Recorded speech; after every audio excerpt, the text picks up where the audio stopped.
Buenas tardes, un nuevo diálogo de futuro con Javier. Aquí te tenemos, Javier Recuenco, casi nada.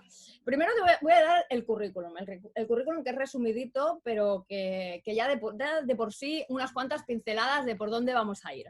Estudió Ingeniería Informática en la Universidad Complutense de Madrid y luego Administración de Empresas en la Oberta de Cataluña. O sea, tú has cogido una de cada lado. Bien, bien, bien. Actualmente es fundador y responsable de estrategia, Chief Strategy Officer en Singular Solving y Singular Targeting. Además, profesor de bastantes universidades y escuelas de negocio como la IE Business School, el Instituto de Emprendimiento Avanzado, INESDI, la Universidad de Castilla-La Mancha. Pero vamos, que a mí lo que me sorprende de verdad es que seas presidente de Mensa, ¿vale? Que eso nos vas a contar qué es. Mensa España, la rama española de la asociación de superdotación intelectual más numerosa en el mundo. Ahí queda eso, de superdotado a superdotado, ¿eh? Mentira.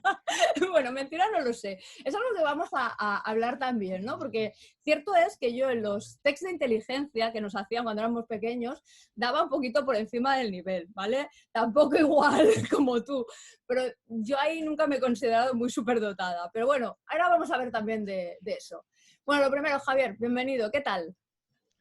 Pues fenomenal, muchísimas gracias por invitarme y hablar de cosas interesantes contigo, que estoy encantado. Pues un gustazo mutuo, ¿qué te voy a decir?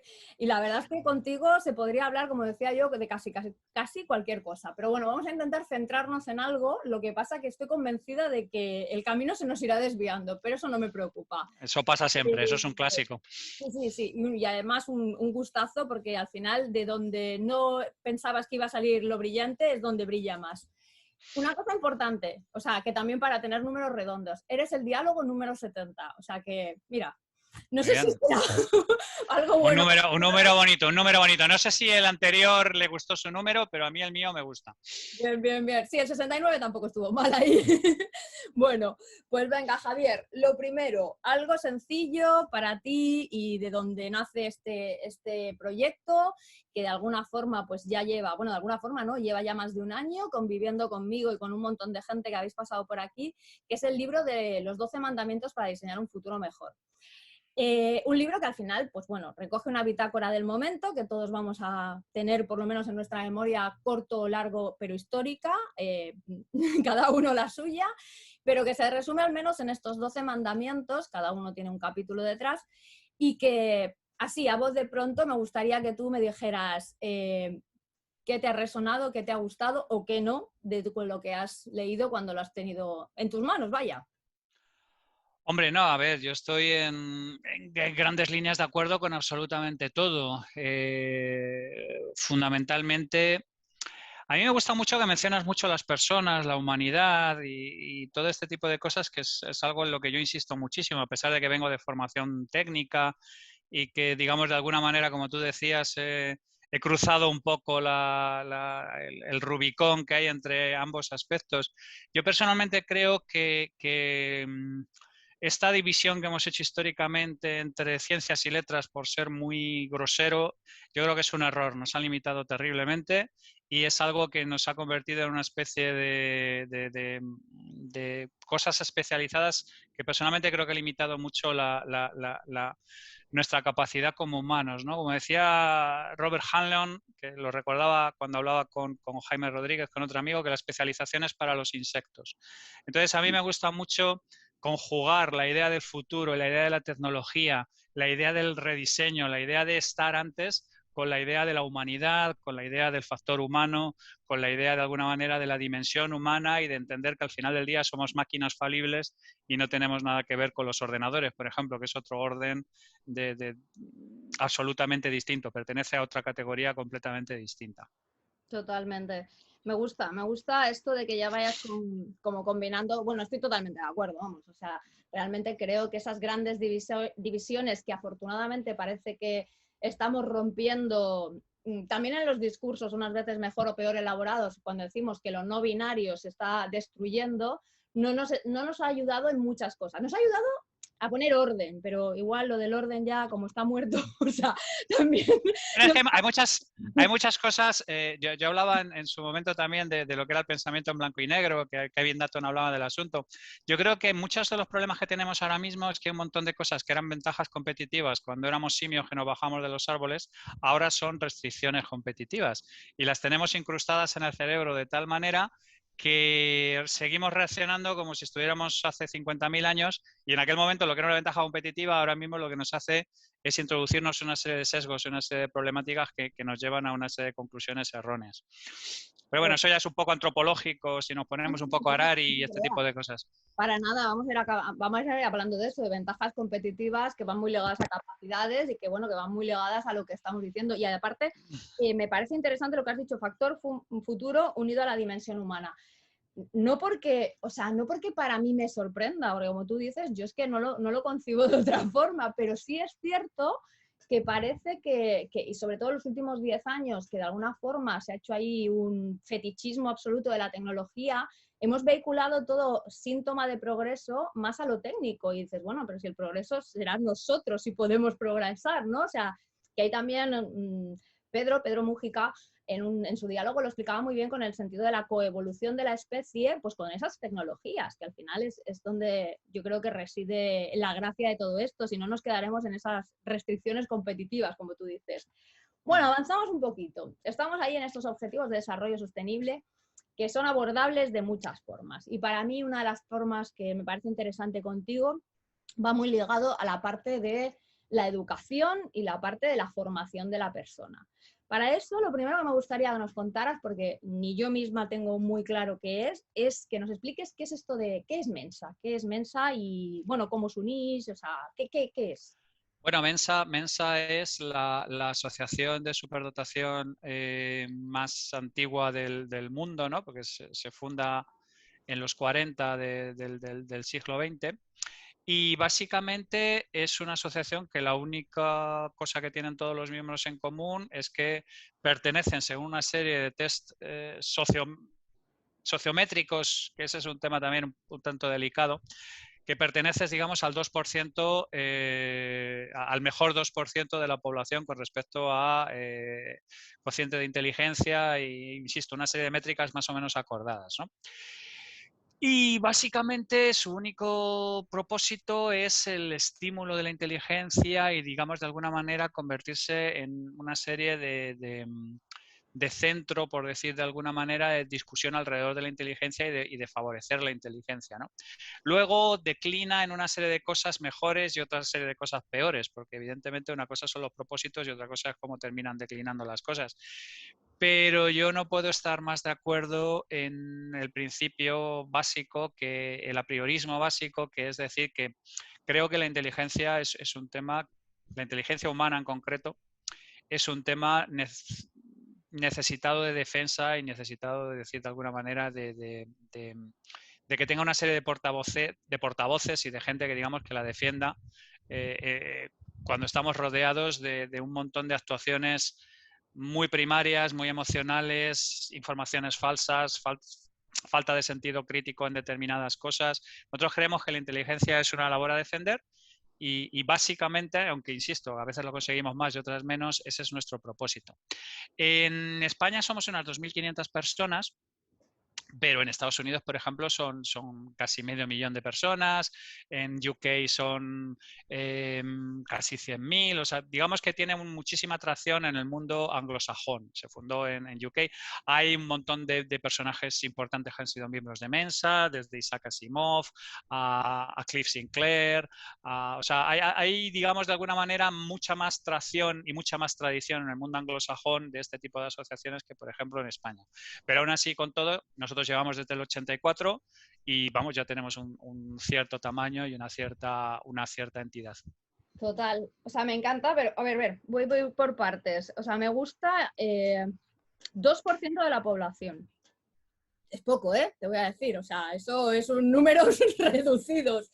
Pero es cierto que tengo la sensación de que hay una necesidad de tener, o sea, de reforzaros como comunidad, ¿no? O sea, ese sentimiento de refuerzo de la comunidad, como de alguna forma, no logia, pero podría ser perseverar, guardar esa inteligencia, pues como en su momento se guardaba el conocimiento, pues tiene un primer punto y me parece muy interesante.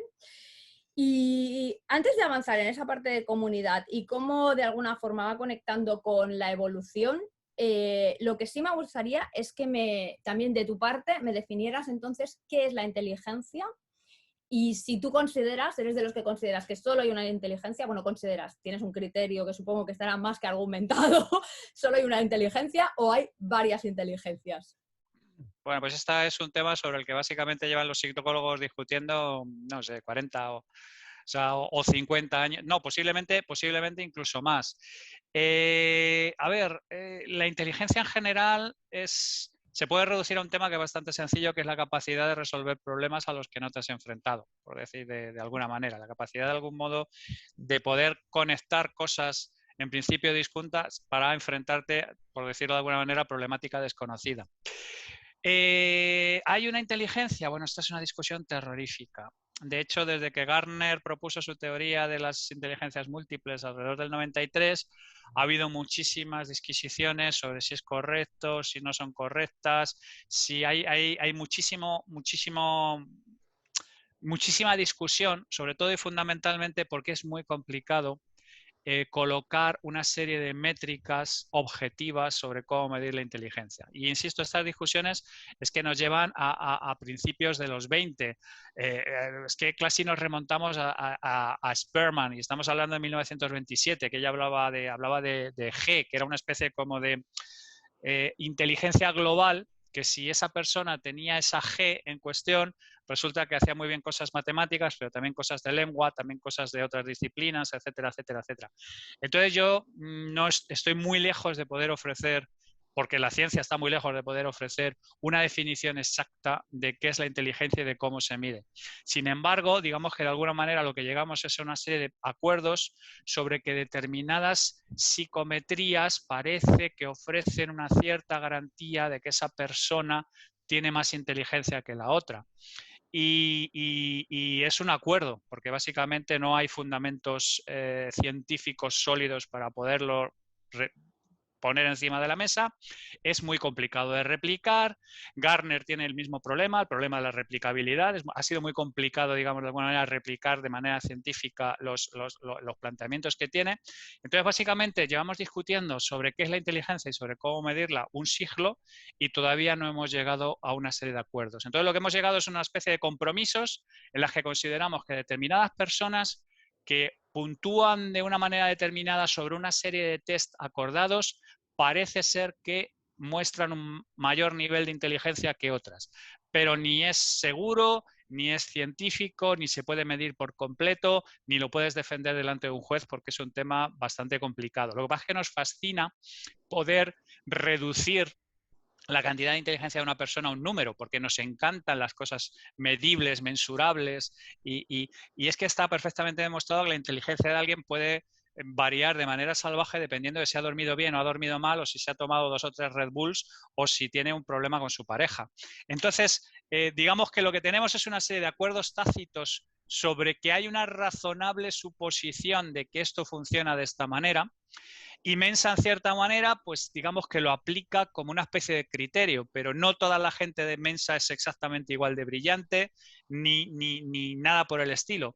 Pero digamos que hay una más razonable posibilidad de encontrarte gente interesante y muy diferencial entre la gente que cumple con esos requisitos sociométricos que en la que no. Pero no hay un criterio objetivo cerrado por la ciencia para determinar esto es la inteligencia y esta es la manera de abordar la inteligencia.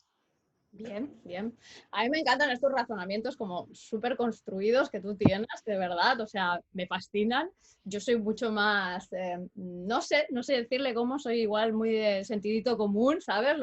Como que, pero me hace, o sea, me encanta porque lo que sí sé que tengo gran habilidad es de conectar muchos puntos. Entonces, aquí me viene a mí una serie de cosillas que creo que yo me aventuraría a decir que la inteligencia difícilmente se le va a encontrar una definición perpetua y difícilmente para mí va a ser una. Pero esto ya es mi opinión, por varias cosas. Una, por la que hemos empezado.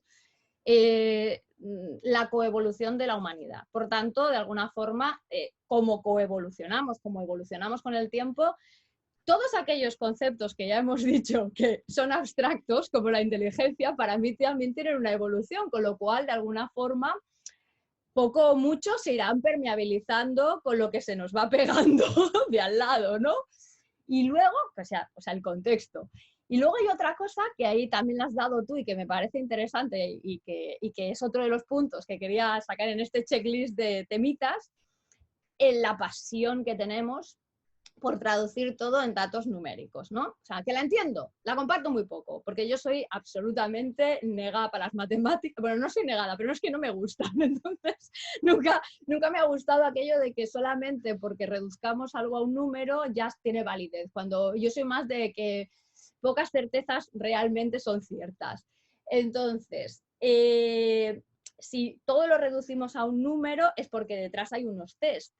Y esos test, que casi todos hemos de alguna forma, aunque haya sido cuando éramos más pequeños, pasado por esos test de inteligencia, hoy por hoy van evolucionando, son los mismos, son coevolutivos también con nuestra sociedad. ¿Qué me dices tú de esto, Javier? Bueno, ha habido varias evoluciones de los test, pero aún así, con todo, sigo insistiendo que la parte más polémica, seguramente todo lo relacionado con la inteligencia, es todo lo relacionado con la sociometría, ¿vale? Con todo lo que tiene que ver con la parte de la medición objetiva, porque como tú muy bien has comentado, efectivamente, es que es un tema que está sujeto a tantísimas variables contextuales que intentar reducirlo a un tema concreto es inútil.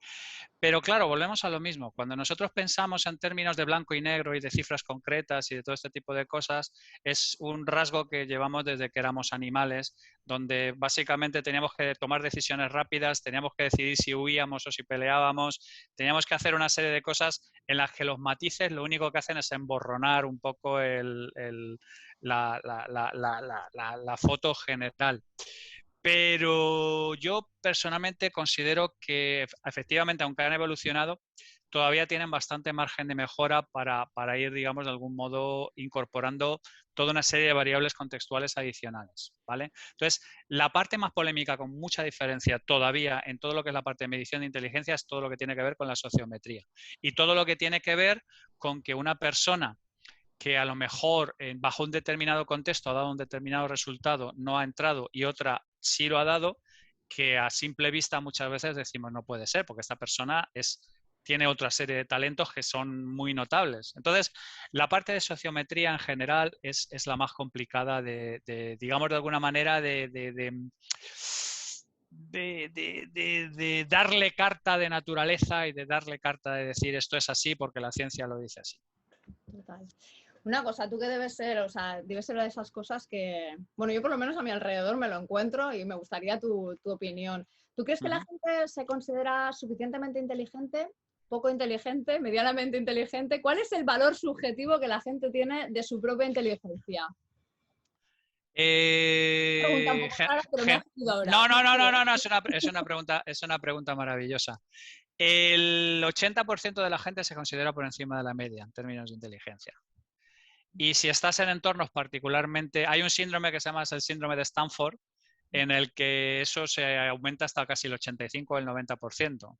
Entonces, digamos que de alguna manera Stanford es un sitio muy interesante porque muchísima gente que llegaba allí, que era la más lista de su instituto o la más lista de su pueblo o incluso a lo mejor la más lista de su barrio, llegaba, se juntaba con un montón de gente y se daba cuenta que siempre hay alguien más alto, siempre hay alguien más guapo y siempre hay alguien más listo.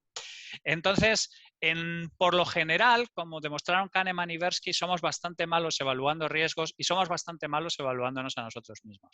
Entonces, la mayor parte de la gente suele tener una autopercepción de sí misma superior. Y paradójicamente, a la gente que realmente exhibe unos niveles de inteligencia particularmente importantes son muchas veces la gente más accesible, más sencilla de hablar con ellos, más entregada, con menos... O sea, hay una especie de punto a partir del cual, digamos que de alguna manera tú te liberas un poco de la necesidad de demostrar que eres listo y descubres el placer de ser el más tonto de una habitación.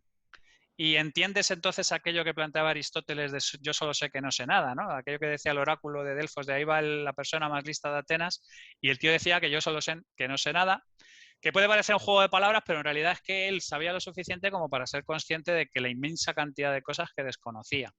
¿Vale?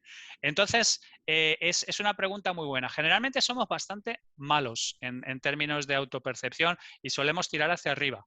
A partir de un punto en el cual, en lugar de todo eso, lo que hacemos es tirar hacia abajo. O sea, la gente extraordinariamente inteligente suele ser al mismo tiempo extraordinariamente humilde y es extraordinariamente accesible. Fíjate que esto me encaja, o me parece, bueno, que tiene ciertas cositas con lo que ahora se ha puesto tan de moda hablar del síndrome del impostor, que sobre todo, no sé por qué nos lo han atribuido a las mujeres, ¿sabes? Es un poco... Bueno, no, es terrible, es terrible porque, claro, la inteligencia ha sido históricamente sojuzgada, pero la inteligencia de las mujeres ha sido aplastada con apisonadoras, triturada, machacada, y es que además las mujeres aprendían a esconder su inteligencia para integrarse mejor. Siempre se ha hablado de que la inteligencia intimidaba a los hombres. O sea, si la historia de la inteligencia en general es triste, la historia de la inteligencia de las mujeres es tristérrima. Sí, por eso que digo que de alguna forma me va como cuadrando muchas cosas. Ya te digo, yo de cada trozo que sacas me daría cucharada y empezaría por otro lado. Pero bueno, no quiero desviarme demasiado, aunque iremos tirando. Cositas. Mira, de alguna forma me quedaría ahí con algo que me ha parecido, igual se resume muy básico, pero me ha parecido interesante. Más inteligente, más accesible, ¿no? De alguna forma te liberas de la necesidad de mostrarte hacia el público. Entonces, bueno, de verdad que esto ya a mí me lleva a pensar que hay mucha gente poco inteligente mostrándose demasiado. Pero bueno, voy a quitarme de encima ese peso. Bueno, no, esa es mi tesis. Hay un montón de gente que no es capaz de gestionar sus propias inseguridades y, digamos, de alguna manera intenta exhibir de una manera agresiva la inteligencia. La inteligencia de verdad siempre es discreta, siempre es callada y siempre está dispuesta a ayudar y siempre está dispuesta a... Pero es mi teoría, ¿eh? No intento sentar cátedra ni nada por el estilo, pero es mi teoría al respecto. No, pero es muy interesante, porque entronca directamente con el ego también, o sea que ahí, vamos, o sea, podríamos también tener todo un desarrollo de cómo la inteligencia de alguna forma, no es que someta al ego, pero a lo mejor lo hace más amable, por decirlo de alguna manera. Bueno, la cosa es, me llevo, para no entrar en unas filosofías que a veces tampoco sabré cómo salirme de ellas, pero yo me meto en todos los charcos. Pero bueno, lo que vengo a decir, ¿no? O sea, te libera de necesidades, te hace más accesible, por lo tanto yo entiendo que la inteligencia al final, o las personas que de alguna forma tienen esas inteligencias, lo que desarrollan es o se rodean de, o saben, o no sé, nacen, no lo sé, con otras habilidades y competencias que no es puramente las métricas, o sea, sino que, bueno, también irán, pues eso, mucho más vinculados a la parte esta que siempre comentas, que es la sociométrica, ¿no? O sea, quizás yo empezaría a ponerle más, no sé, o sea, tal y como veo cómo apunta el mundo, más, si es que se puede medir también, más la parte socio cada vez que no únicamente igual los test más tradicionales. Sería como mi lectura final, o mi final no, intermedia, vamos. Otra cosa que también quería comentarte, hablando de que, claro, evidentemente, pues Mensa sois, o sea, superdotados. Entiendo que de alguna forma superdotados es altas capacidades, ¿vale? Algo que me parece interesante es tú, que lo hemos vivido todos y que ha sido una de las cosas que más se ha comentado durante este año, ¿consideras que realmente esta pandemia, ya que ha sido un momento retador a todos y realmente, o sea, nos ha puesto entre la espada y la pared a muchos en el sentido, bueno, a muchos o a casi todos, ¿no? En el sentido de casi la supervivencia por muchas cosas, no solamente por la salud, sino por cómo desarrollar tus tareas del día a día, trabajar, conectarte, un montón de cosas. ¿Ha desarrollado una cantidad o ha acelerado una cantidad de capacidades emergentes que no teníamos y que este momento nos ha impulsado? Que es algo que se repite. Pues, vale, es una pregunta muy, muy interesante, porque además una de las particularidades de los fenómenos complejos, que es una de mis especialidades, es la parte de la emergencia, ¿no? características que surgen de manera espontánea que no se pueden, digamos, de alguna manera deducir del comportamiento individual. Yo personalmente creo que más que de algún modo generar comportamientos emergentes o capacidades emergentes, ha sido un inmenso caldo de cultivo de una serie de cosas que hasta ahora no se podían entender más que en el entorno especulativo, ¿vale? No podíamos saber si podría darse clase a gran escala desde casa, no sabía si las grandes corporaciones podrían funcionar desde casa, no sabríamos si íbamos a desarrollar psicosis por no tener contacto con la gente durante muchísimo tiempo. Yo lo que digo siempre es que esto es exactamente igual que cuando empezó la carrera espacial. Cuando empezó la carrera espacial, igual que en su momento se predijo que cualquier cuerpo viajando a más de 17 kilómetros por hora terminaría estallando, cuando empezó la carrera espacial no teníamos ni idea si iban a mandar a los cosmonautas al espacio y si iban a poder sobrevivir, si iban a poder funcionar, si nos iba a estallar la cabeza, si íbamos a... porque no había datos al respecto. Empezamos enviando animales y, digamos, de alguna manera empezamos a establecer una serie de patrones porque el problema es que nosotros podemos tener modelos, pero los modelos, como dice aquel, all models are wrong, todos los modelos están mal, but some of them are useful, pero algunos de ellos son útiles, ¿vale? Entonces nosotros cuando trabajamos con entornos completamente desconocidos, con una serie de modelos que normalmente se suelen revelar como patéticamente insuficientes cuando llegamos a un entorno real donde hay un montón de contexto. Entonces yo, en la parte de capacidades emergentes, yo creo que lo que sí hemos aprendido es a articular nuestras relaciones sociales y emocionales. Sobre todo nosotros en España, que somos gente muy de piel, muy de contacto, muy del bar como centro nervioso, muy de una serie de cosas, nos hemos, digamos, de alguna manera, hemos recibido un curso de europeización instantáneo, por decirlo de alguna manera.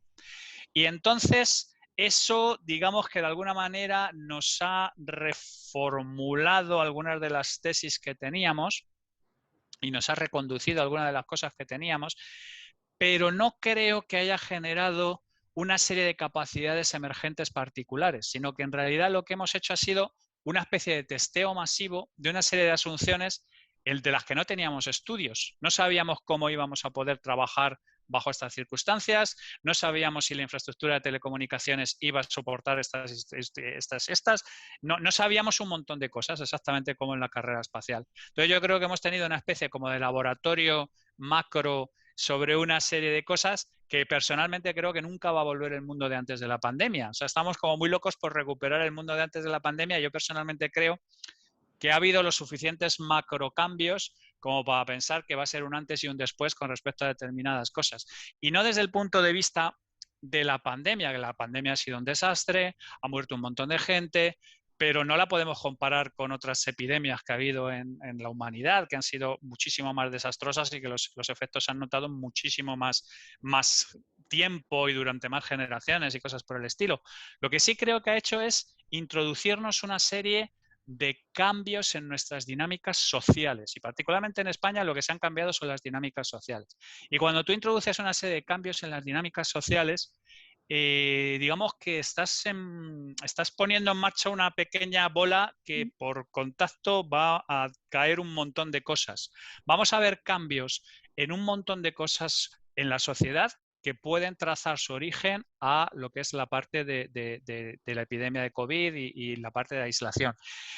Pero la parte de que haya generado talentos emergentes, yo la pongo un poco más en cuarentena, porque creo que lo que ocurre es que esos talentos no habían tenido la oportunidad de ser testados a gran escala como nos ha dado la oportunidad de hacerlo. Vale, me queda claro. De hecho, fíjate que la pregunta iba a ser, porque como ahí estaba, cuando surge siempre este tema de las capacidades emergentes, hay quien dice, no, pero las capacidades emergentes ligado a lo digital, y hay quien dice, no, a lo manual, porque claro, ha habido mucho.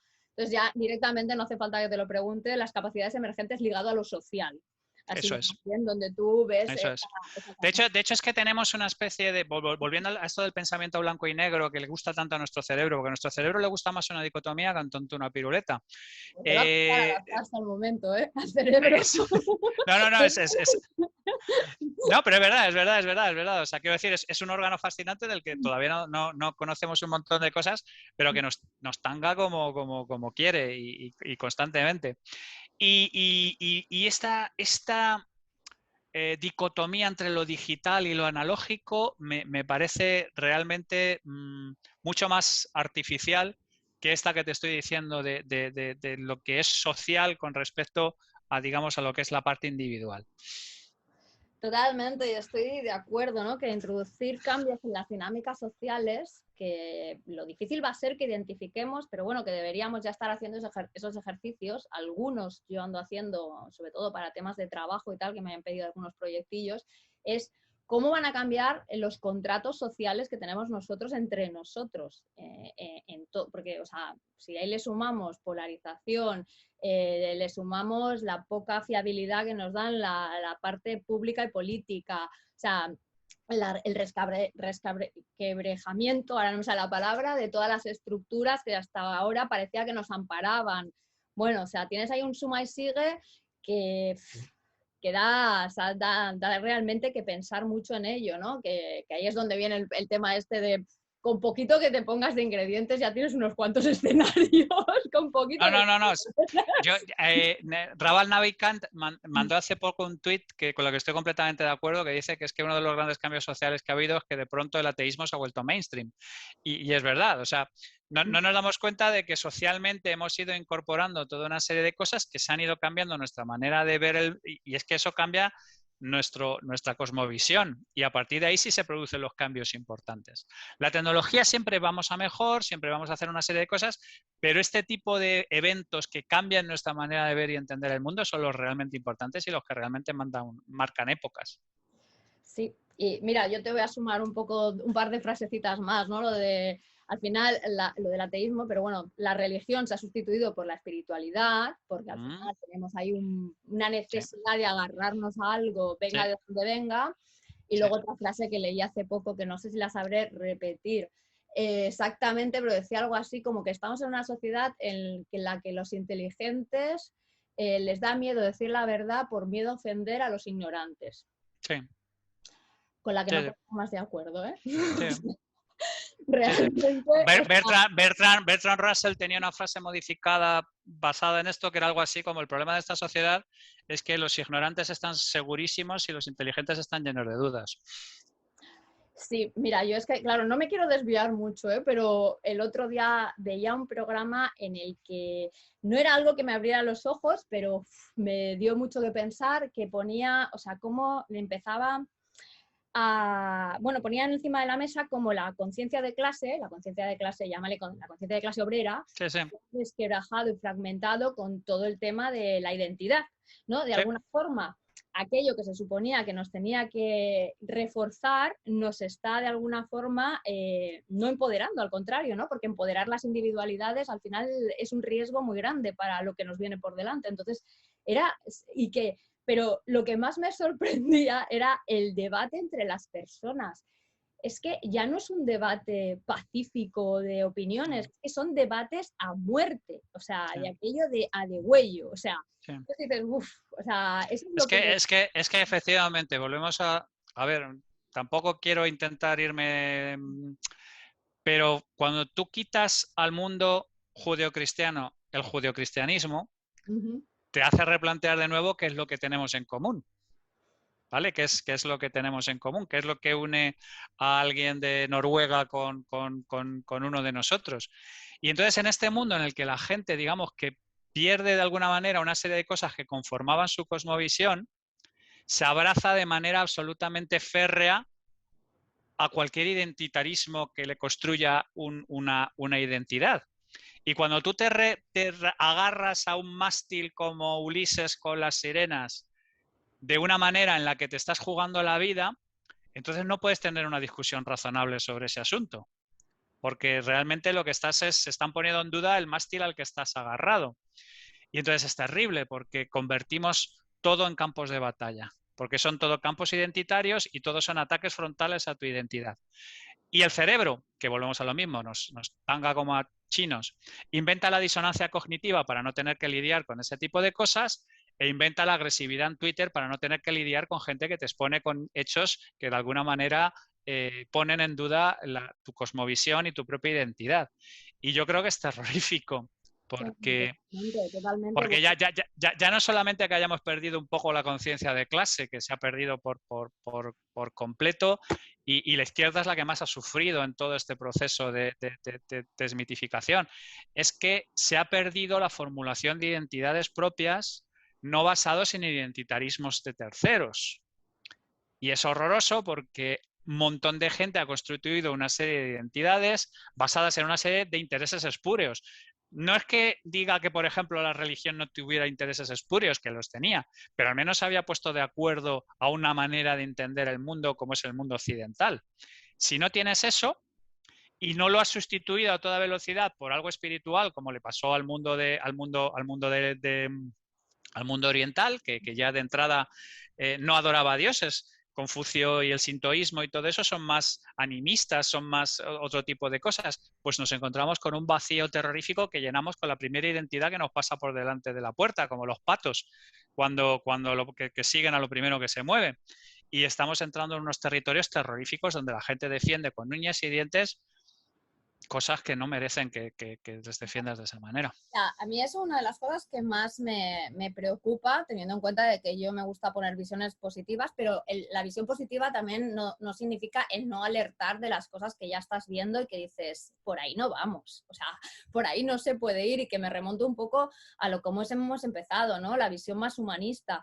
La visión más humanista te lleva a que, no sé, o sea, yo creo que ya tenemos un colectivo, ya todos de alguna forma, o sea, pertenecemos a algo, ¿no? O sea, eso que tanto se ha dicho durante un año, esa conciencia de especie, a ver si queda algo, porque de verdad dices, yo si ya me considero, o sea, a ver, yo puedo entender que nos consideremos comunidades diversas, pero no puede haber esa fragmentación que realmente lleva a la lucha, porque como tú dices, en el momento en que determinados elementos que nos cohesionaban, como la religión, como, yo qué sé, el concepto de nación, que bueno, también ahí hay mucho que discutir y tal, y nos están yendo al garete, pues es que empiezan a surgir todos estos problemas, y luego el otro concepto que nos cohesiona, que es como el que va siendo el recurrente y ahora de golpe vuelve a ser muy potente, es la búsqueda de un enemigo.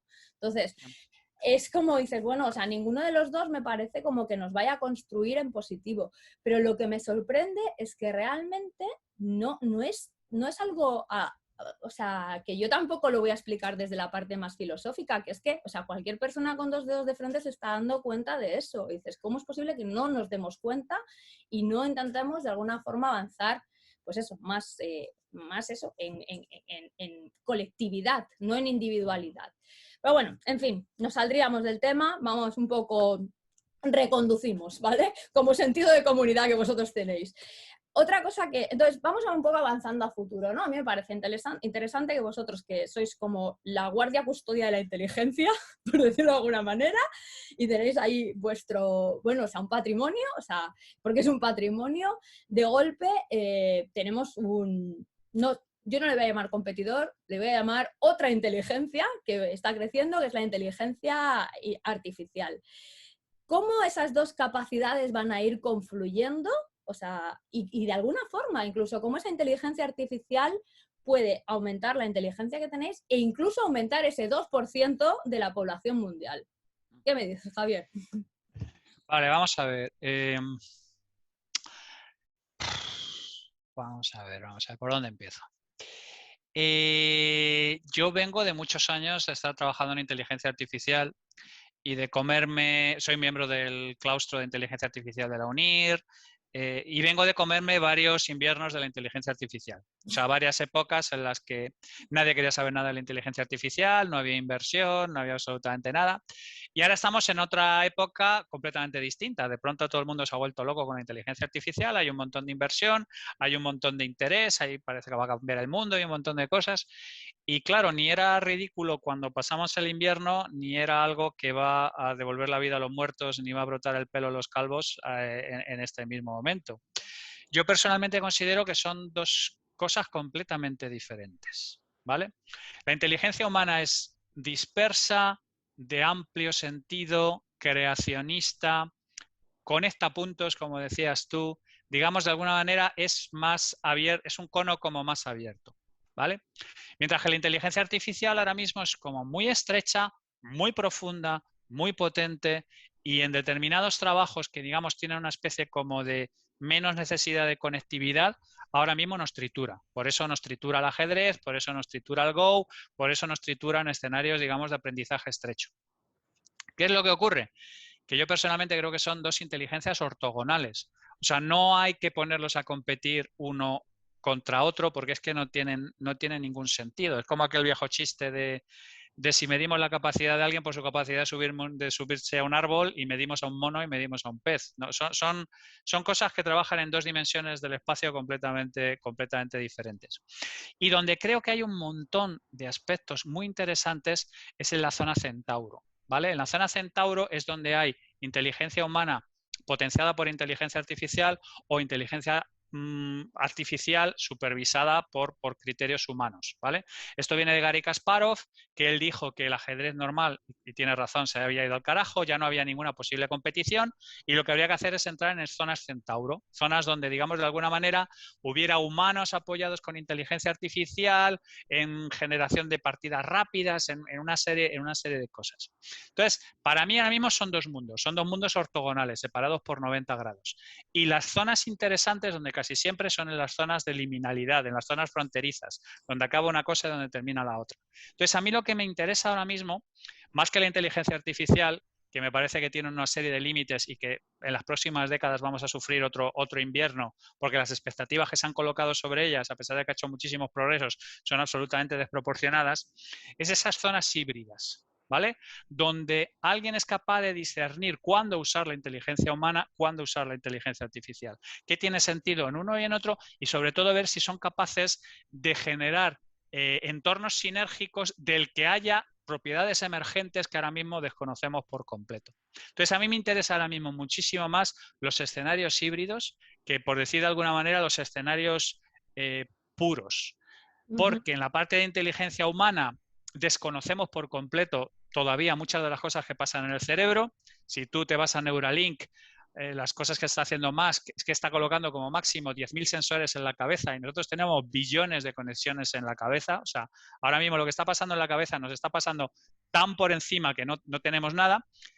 Y la inteligencia artificial, si bien ha progresado un montón y hay un montón de modelos, el GPT, toda esta cosa, siguen siendo basados en aprendizaje y las bases de la inteligencia artificial ahora son de hace 40 o 50 años. Las redes neuronales, todo lo que hemos estado viendo, estamos haciendo sucesivas mejoras incrementales, pero no hay un salto cuántico. A lo mejor con la computación cuántica vamos a dar un salto a la inteligencia artificial y entonces vamos a llegar a otro nivel. Pero yo ya sé lo suficiente sobre ciclos de innovación, curvas S y todo este tipo de cosas para darme cuenta de que por donde vamos a poder incrementar muy poquito el tema. Entonces, a mí me interesan mucho más todos lo que son experimentos en la zona híbrida entre inteligencia artificial e inteligencia humana, que insisto, aunque las llamemos a las dos inteligencias, estamos hablando de cosas ortogonales, que el camino que tenemos inmediatamente por delante, tanto en la parte de inteligencia artificial como en la parte de inteligencia humana. Clarísimo. Vale, estoy de acuerdo, también. O sea, a ver, no tengo tanto discurso alrededor de ello porque no he profundizado ni tampoco he pasado la travesía del desierto, la inteligencia artificial, pero ciertamente es verdad que volvemos otra vez al concepto abstracto. Yo creo que no se le tendría que haber llamado inteligencia artificial, se le podría haber puesto otro nombre porque nos hace confundirnos mucho. Eso es. Pero es que ese es el problema con las cosas que nos genera una imagen mental potentísima. ¿Vale? Bueno, exactamente. Es por eso la teleportación estamos jodidos porque ya tenemos tan claro mentalmente la imagen de cómo debería funcionar que cualquier cosa que no sea un Beam Me Up Scotty no va a funcionar, ¿vale? Y como tenemos tan clara la idea del mecánico, del humano mecánico, pues entonces lo que estamos pensando todo el tiempo es en ese robot antropoide que es capaz de ser indistinguible de un ser humano. Pero a lo mejor no ese es el camino por donde, de hecho no ese es el camino por donde está yendo la inteligencia artificial. ¿Vale? Estamos haciendo muchísimos avances, pero no en imitar cómo piensan los humanos. No hemos conseguido hacer avances significativos en imitar cómo piensan los humanos todavía. Sí, tienes razón. O sea, a ver, hay una cosa, o sea, como no todo el mundo tiene la capacidad esa de buscarle, aunque se llame inteligencia, otra imagen mental abstracta a eso, pues vamos a dejar aquí claro que la inteligencia artificial no es tan inteligente como se espera. O sea, o por lo menos no es tan inteligente como la inteligencia humana que tenemos nosotros concebida como la inteligencia humana, que ya hemos pasado por explicar de dónde viene, con alguien bastante experto. Y luego la otra que tú has dicho, si es que el problema viene muy de esa capacidad de imaginarnos abstractos y con la que proyectamos hacia futuro. Entonces, el problema es eso, que estamos imaginando, estamos imaginando eso porque millones de medios de comunicación nos lo dan, porque hay películas de Netflix que nos lo calientan y otros nos lo dan frito, y entonces llega un punto en el que realmente uno cuando se pone, y yo estos ejercicios los hago un montón, cuando tú le pones a una persona y dices, tú imagínate el 2050, es que, o sea, son sota caballo rey, ¿no? La gente no tiene como muchas capacidades, bueno, no digo que no tenga muchas capacidades, no se les entrena en muchas capacidades de poder imaginar más posibilidades que las que desde ahora estamos un poco como medio induciendo, ¿no? Que luego resulta que salen otras cosas y pasan otras cosas, pero eso también tiene un pozo muy fuerte, ¿no? Que yo de alguna forma siempre digo que yo no innovo, no tengo la capacidad de innovación, o no sé si algunas otras cosas no las tengo, pero sí tengo la capacidad de impactar con las narrativas y creo que es algo muy importante y muy poco trabajado ahora y que se necesita. Así que, pues eso. Gracias, Javier, por dejar claro dónde es que estoy completamente de acuerdo, y tú además como futurista sabes perfectamente lo mal que proyectamos en el futuro. Nos gusta mirar al pasado, trazar restas de regresión, no somos capaces de salir de donde estamos. Yo en mis charlas suelo dar ejemplos de postales del París de primeros del siglo XX en la que la gente dibujaba cómo pensaba que iba a ser el año 2000. Y entonces, como la aviación estaba en plena locura, pues lo que la gente imaginaba era que pequeños avioncitos les iban a llevar los correos al balcón de sus cartas. Iban a llegar, la gente del correo iba a llegar en un pequeño avioncito y te iba a depositar a ti tu carta en tu balcón. Claro, nadie... Un poco de dron ya tenían ahí, ¿eh? Ya tenían un poco bueno, sí, efectivamente, pero nadie pensaba ya que el correo se iba a ir al carajo y que se acababa por completo todo este tipo de cosas o sea, el ser humano proyecta muy mal en el futuro, y menos mal que ahora ya estamos, hay un montón de técnicas ya, de backcasting, de futuros probables, ya hay una serie de cosas que se han ido incorporando, sobre todo la gente más profesional como tú en el tema del futurismo, pero el ser humano de natural proyecta en el futuro fatal. Mira, yo en eso tengo mi pequeña propia opinión, aparte de, o sea, yo creo que nos pasan dos cosas. El proyectar es como el cocinar un poco, ¿no? O sea, todo depende de la cantidad de ingredientes que tú pongas. Si tienes poquitos, proyectas a poquito. O sea, si tienes muchos, que al final es acumular muchos ingredientes, es conocimiento, tienes más capacidad de proyectar, ¿no? Y la otra es... mira, yo lo pongo siempre como el ejemplo de cuando empezamos con este momento pandémico, por decirlo de alguna manera. Yo me separo, o sea, soy capaz de separarme Gema-persona. Digo, Gema-persona está, pues, no voy a decir la palabra bueno, es igual, sí, jodida como todo el mundo. Gema, que forma parte de esta humanidad, tiene la capacidad de pensar que esto lo vamos a pasar y que es muy probable que incluso puede ser que sea beneficioso para nosotros. Entonces, eso es un ejercicio que no es sencillo y que no digo que, o sea, me sea tampoco fácil, pero sí lo sé hacer y luego veo que no es tan sencillo, o sea, el que la gente tenga pensamiento, ya no digo diseño de escenario de futuros, pensamiento de futuro, eso cuesta. Pero bueno, o sea, creo que vamos a ir a una de las preguntas que te quería hacer, que también tiene mucho que ver con las capacidades y con todo esto que estamos hablando. Con todo lo que de alguna forma hemos puesto encima de la mesa, que hay tecnología, hay inteligencia, somos coevolutivos, habilidades que se pueden ir potenciando. Todo ese cóctel, ¿cómo ves tú que se podría ir trasladando a los nuevos métodos pedagógicos? Porque a mí al final, en realidad, yo siempre digo que el futuro va a ser para quien lo viva y ahora son niños. Entonces, ¿qué podemos hacer desde ya para que esos niños estén más preparados? Y aumentar el 2%. Yo es que estoy muy preocupada en aumentar el 2% de menores. ¿Cómo podemos Hombre, aumentar? para empezar, por ejemplo, desmitificando todo, digamos, el miedo que hay hacia las nuevas tecnologías y muchas veces incluso, digamos, de alguna manera propalado por los propios gurús de las grandes compañías tecnológicas que se alardean mucho de que sus hijos no tienen tecnología. No, vamos a ver. La tecnología en sí es maravillosa, está permitiendo a la gente acceder a un contenido y a un saber que no podían ni imaginarse. Y lo único que ocurre es que a mí en la facultad, no sé si el primer día, pero si no fue el primero o fue el segundo, me enseñaron dos cosas. Garbage in, garbage out, nothing in, nothing out. Si tú utilizas la tecnología para llenarte el cuerpo de contenidos basura y para llenarte el cuerpo de estupideces, pues realmente no es un problema en la tecnología, es un problema en lo que tú estás haciendo. Yo personalmente creo que hace falta una reinvención de la función pedagógica desde la raíz.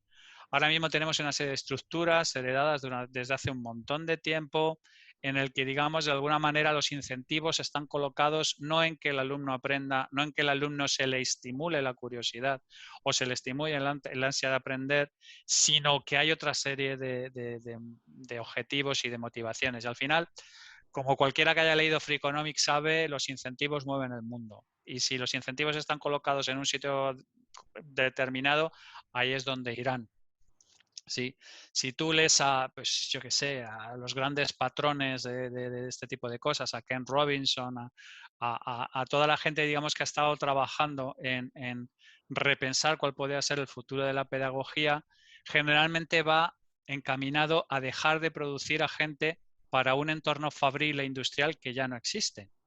O sea, estamos ahora mismo funcionando con patrones que vienen heredados de lo que era necesario en un momento dado para alimentar una serie de esquemas asociados casi a la revolución industrial y tecnológica que ahora mismo no están ahí. Que ahora mismo no, estamos fabricando gente para un futuro que ya no existe. Y estamos trabajando con gente a 20 años vista para prepararlos para unos trabajos que ni siquiera sabemos cuáles serán. ¿Vale? O sea, si tú miras, por ejemplo, el top 20 de las compañías más grandes en Estados Unidos y los comparas cada 20 años, te das cuenta que la mitad de las cosas que hay ahora mismo y de los grandes empleadores ni siquiera existían hace 20 años. Entonces, a mí me resulta un poco, no sé cómo decirte, limitante todavía preparar a la gente en base a unos paradigmas que de alguna manera yo personalmente creo que se han agotado hace ya 40 o 50 años. Esto de que algo que estudias durante 5 años o ahora durante 4 determine a qué te dediques el resto de tu vida, yo personalmente creo que es un error crítico. Esto de no entender la parte de formación perpetua es algo que me parece también absolutamente crítico. Esto, digamos, de alguna manera de traer de algún modo la parte de inspirar en la gente un cierto nivel de excelencia y un cierto nivel de esfuerzo, me parece también complicado. Entonces, yo personalmente creo que lo que deberíamos mirar y deberíamos replantearnos un poco es qué estructuras estamos heredando, aunque sea de manera inconsciente, de tiempos en las que las cosas funcionaban de una manera que ahora mismo no corresponden en absoluto. Y creo que si pudiéramos mirarlo con esos ojos, en lugar de pensar lo duro que va a ser cambiar las estructuras, cambiar la manera de funcionar, cambiar toda una serie de cosas. Yo me dedico, por ejemplo, a reformular compañías cuya propuesta de valor, digamos, ha caducado. Y yo tengo clarísimo que si no hay un interés supremo en pervivir más allá de 10, 15 años, tú prefieres cerrar esa compañía antes de cambiar su estructura, porque cambiar una estructura es algo absolutamente dramático.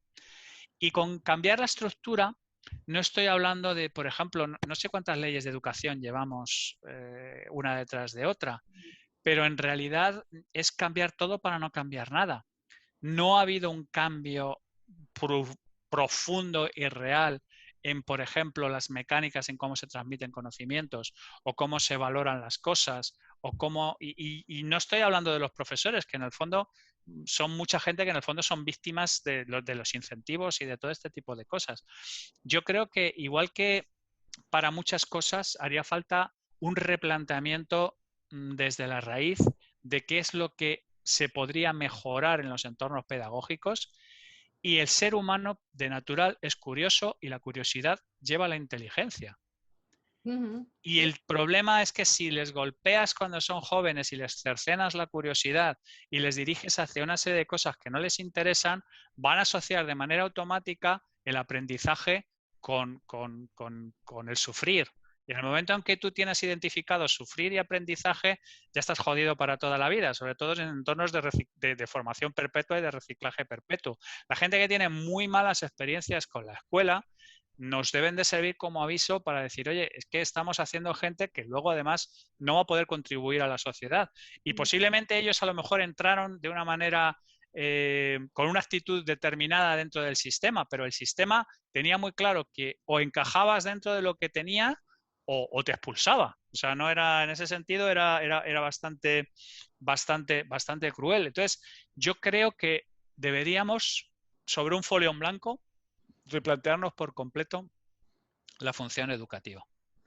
Sí, estoy muy de acuerdo y realmente para mí es uno de los, bueno, si no te diría uno de los grandes retos, el gran reto. O sea, creo que ahí hay, no todo, como tú dices, no es que haya mucho, es que está todo el trabajo por hacer. Yo le llamo a lo que estamos viviendo la educación líquida, ¿no? El entender que ya, o sea, no se puede hacer modelos, patrones viejos, modelos estándares para un mundo que está cambiando, porque no tiene ningún sentido, y ahí empieza a entrar pues todo lo que es, como tú decías, ¿no? El on-life learning, el microlearning, los conceptos más modulares, el hecho tan sencillo de que tanto adultos como niños les interesa más una certificación de Google y de Roblox, que creo que pueden ser las escuelas del futuro, lo que pasa ya me da miedo que también se están quedando con eso, que lo que se les está ofreciendo en el colegio o en la universidad. Y que de momento lo hacen a nivel complementario, pero que si no espabilan, lo harán, bueno, es que será lo que el mercado al final demandará. Y eso, o sea, sí que lo cierto es que si no espabila uno, el mercado lo demandará y al final tendrán que ir hacia allí. Entonces, dices, ostras, no dejes que sea otro bastión que gane la industria tecnológica cuando todavía lo puedes recoger y mejorar, ¿sabes? O sea, no sé, es algo que me preocupa. Mira, yo tengo una discusión terrible con mis amigos académicos que les digo que básicamente no se dan cuenta de que están en el negocio del show business. ¿Vale? Dice, mira, tu conocimiento está ahí fuera, está accesible a cualquier sitio, pero no el tuyo, el del MIT, el de Berkeley, el de cosas por el estilo. Si tú no eres capaz de entretener a la gente y de hacerles que deseen que aprendan lo que tú estás contando, se llevarán su dinero al siguiente sitio. O sea, una vez que haya pasado la educación básica y todo este tipo de cosas, llegará un momento en que tú te des cuenta que es que realmente no estás transmitiendo conocimiento. Lo que estás es intentando ser un vehículo, como tú decías antes, narrativo, narracional, que cuente una historia y que estimule a la gente el deseo de aprender una serie de cosas adicionales. Y si no eres entretenido, no eres capaz de entender cómo funciona la gente, no eres capaz de enhebrar una historia curiosa y no eres capaz de despertar en la gente una serie de sentimientos, pues no serás capaz de enseñar. Y eso tiene que ver con el show business, ¿vale? Y esto me cuesta a mí mucho con la academia, porque como digo siempre, muchos confunden el rigor con el rigor mortis. Hay un montón de gente que confunde realmente que estás transmitiendo con rigor una serie de conocimientos con el hecho de que es mucho más sencillo si eres capaz de conectar con la gente y eres capaz de transmitir con la gente una serie de cosas, hacerlas accesibles. Por eso a mí, por ejemplo, los divulgadores, me parece que hacen mucho más los divulgadores muchas veces que lo que es la academia pura y dura. porque son los que acercan de alguna manera a la gente a determinadas cosas que pueden plantearse llevarlo al siguiente estadio. Entonces, con entornos donde nosotros ya estamos siendo grabados, estamos siendo recogidos, emitidos en un montón de sitios, la gente que es capaz de comunicar, la gente que es capaz de transmitir, muchas veces es más útil que la gente que tiene el conocimiento duro. Y esto, fíjate lo que estoy hablando, una reconversión industrial. O sea, es como cerrar los altos hornos, dejar de ser ese académico apolillado en tu torre de marfil para pasar a ser una persona que eres capaz de transmitir lo que sabes con entusiasmo. Todos nos recordamos ese profesor en la carrera o ese profesor en el colegio que lo vivía, porque es que lo vivía, porque le gustaba lo que hacía. Y la diferencia que marcaba esa persona, porque hay muy poca gente que te puede cambiar la vida, una de ellas es un buen profesor. Entonces, ese tipo de gente es la que hay que cuidar, la que hay que mimarle, que hay que darle todos los recursos que tenga, porque son oro en polvo. Porque el conocimiento está ahí fuera en 100.000 sitios. Es una commodity, tiene un coste marginal cero. Pero esa gente que es capaz de despertar la curiosidad de la gente, esa gente habría que tratarlos como oro en paño. Total.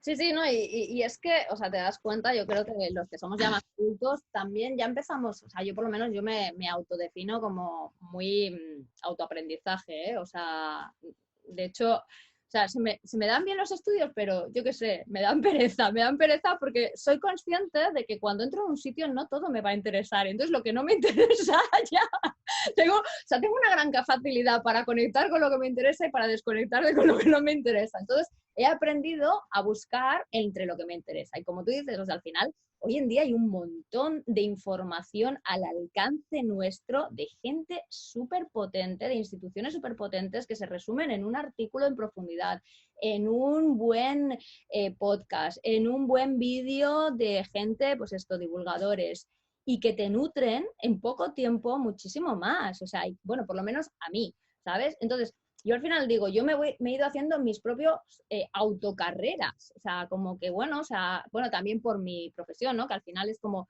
no eres especialista de nada, sino que necesitas conocer muchas cosas de muchas cosas, ¿no? O sea, poca o una cantidad de cosas de muchas, ¿no? Entonces, yo lo veo, yo lo veo también que va por ahí, que es muy poco interesante cuando ves los sílabos de una carrera universitaria, o, bueno, a mí que me preguntan, amigos, o sea, mi hijo va a entrar a la universidad, ¿qué tiene que hacer? Digo, no sé, que haga ingeniería, por lo menos seguro que algo de ahí sacará algo, ¿sabes? Es una apuesta más o menos segura, ¿no?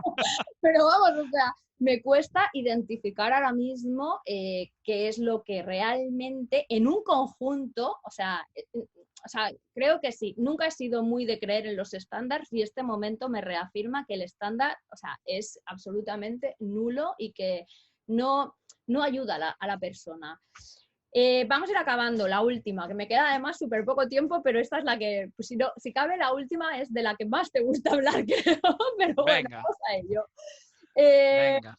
Que al final liga con todo, ¿eh? O sea, pero bueno, estamos en un contexto en el que, como yo digo, el cambio, pues eso, se ha instalado en el contexto. Algo que realmente no había pasado, bueno, en lo que yo recuerdo y en lo que yo llevo estudiado. Y es bastante importante entender eso, ¿no? Que el cambio instalado en el contexto a través de, bueno, todo lo que estamos viviendo, desde la polarización hasta el tema de las tecnologías convergentes, obliga a vivir, pues eso, como digo yo, adaptándose al caos y con unas capacidades que a lo mejor pues no estamos tan acostumbrados. Pero yo pienso que tú, que eres un experto en resolución de problemas, problem solving, eso debe ser una ventaja competitiva.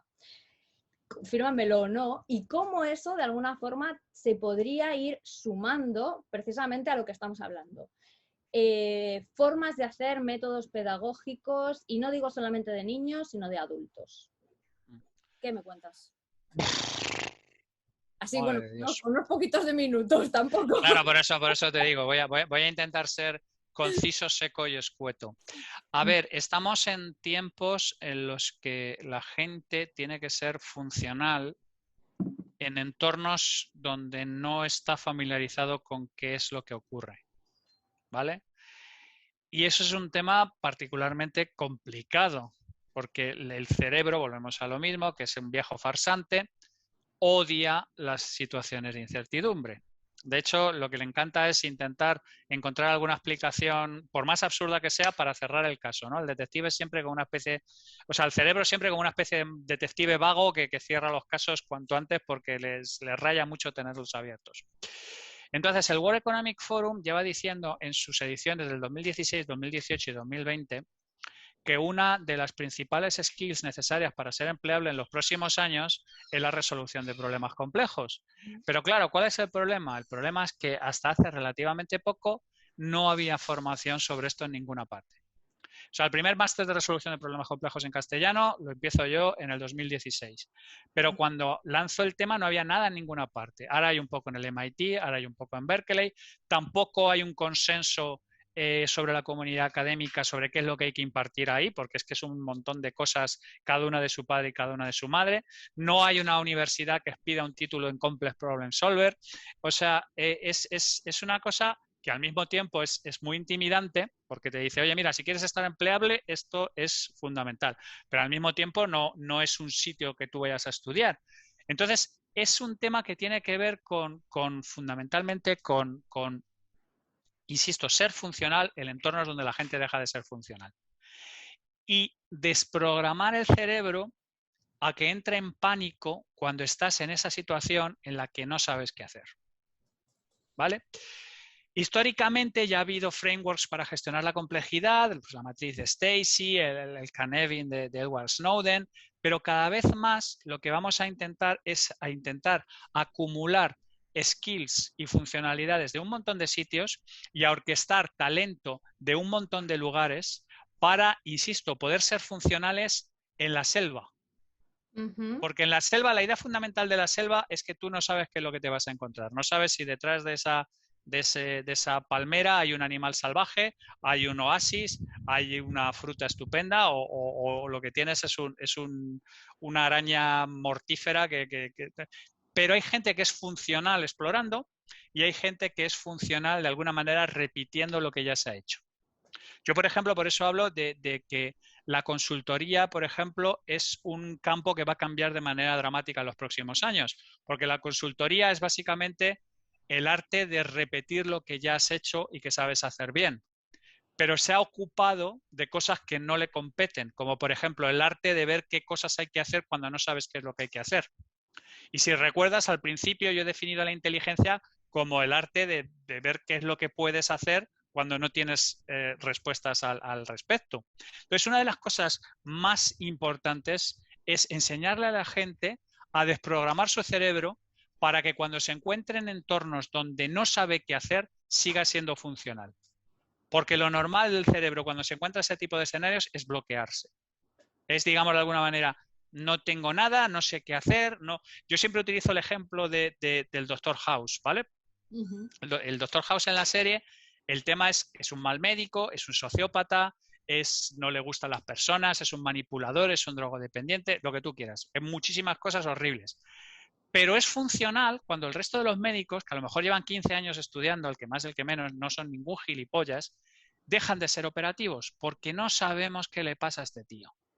No tenemos ni puñetera idea de qué le pasa a este tío. Y ahí House es operativo. ¿Y qué es lo que hace? ¿Sabe mágicamente qué es lo que le ocurre? No, explora.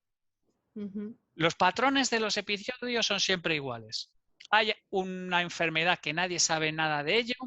House hace un primer experimento, casi lo mata. House hace un segundo experimento, casi lo mata. House resulta que da con el clavo y le salva de las garras de la muerte y generalmente el lupus. Vale, pues ese es el patrón clásico que siguen en este tipo de escenarios.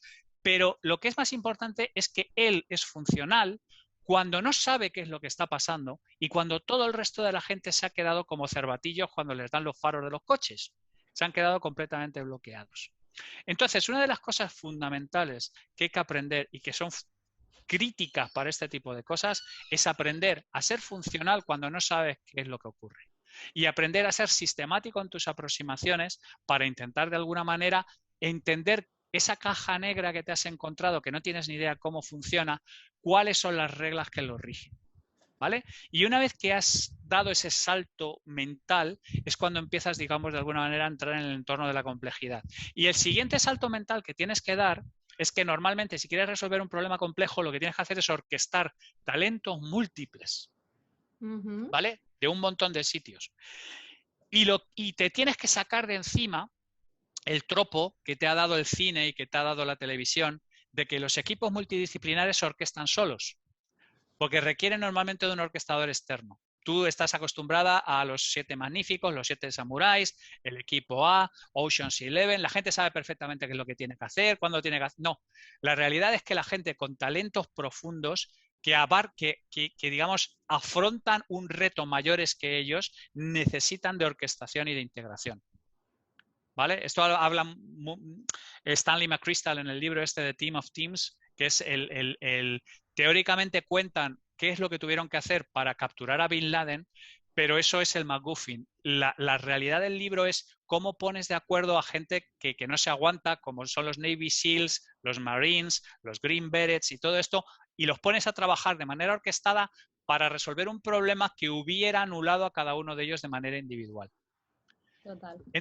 Entonces, cuando entendemos estas dos cosas, es cuando se produce una especie de cambio mental y de pronto te das cuenta de que puedes, digamos, de alguna manera, abordar problemas de un orden de complejidad muy superior al que habías podido abordar hasta entonces. Vale.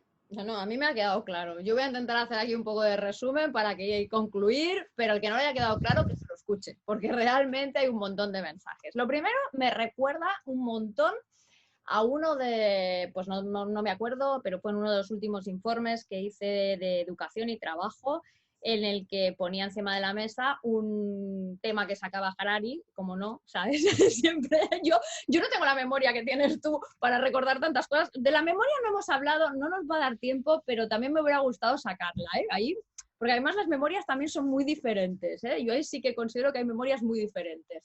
Bueno, la cosa, él decía que para el futuro una de las grandes habilidades, capacidades que las personas teníamos que desarrollar es mentalidad flexible, pero que como no existían universidades de la mentalidad flexible, teníamos que aprender a buscarlas de otra forma y si no, intentar entender que algún día se tendría que crear una universidad de la mentalidad flexible, ¿vale? Entonces, pongamos que hay un paralelismo entre esa necesidad y la necesidad de lo que tú estás diciendo, resolución de problemas, ¿no? O sea, de entrada, o sea, falta de momento una formación, pero bueno, que empieza ya por lo menos, como tú dices, a cubrirse.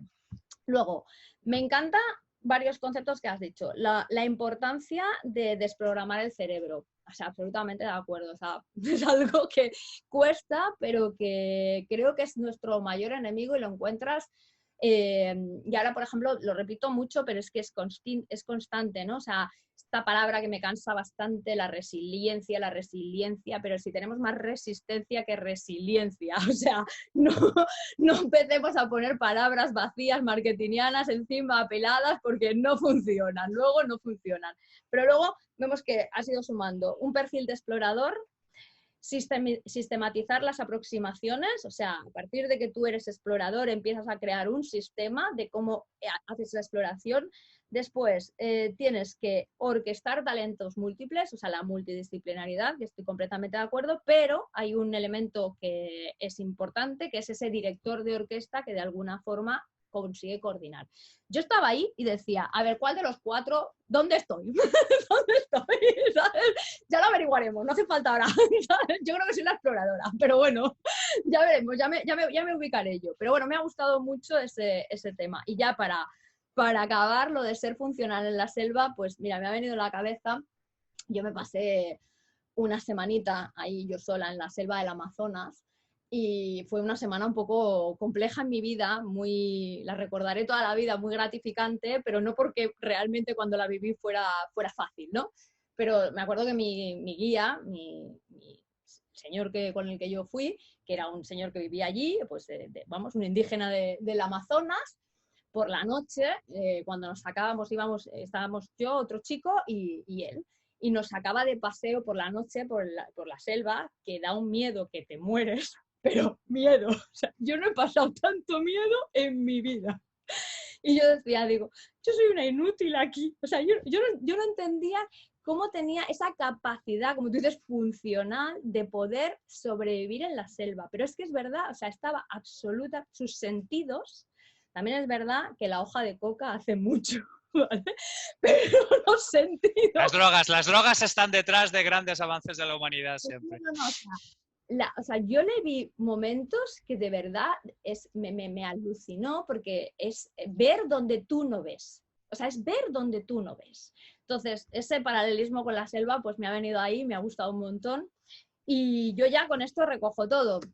Ya solo despedirnos. Javier, suma lo que quieras en estos minutos finales. El gustazo ha sido enorme, podría estar horas, pero no quiero abusar. Y nada.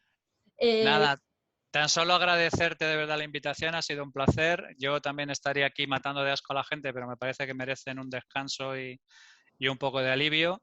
Y mil gracias de verdad por este rato que ha sido magnífico. Genial. Pues nos vemos pronto en otra, porque como temas contigo podemos tratar muchos, te volveré a invitar para otro, ¿vale? Un auténtico placer y cuando quieras, a tu disposición.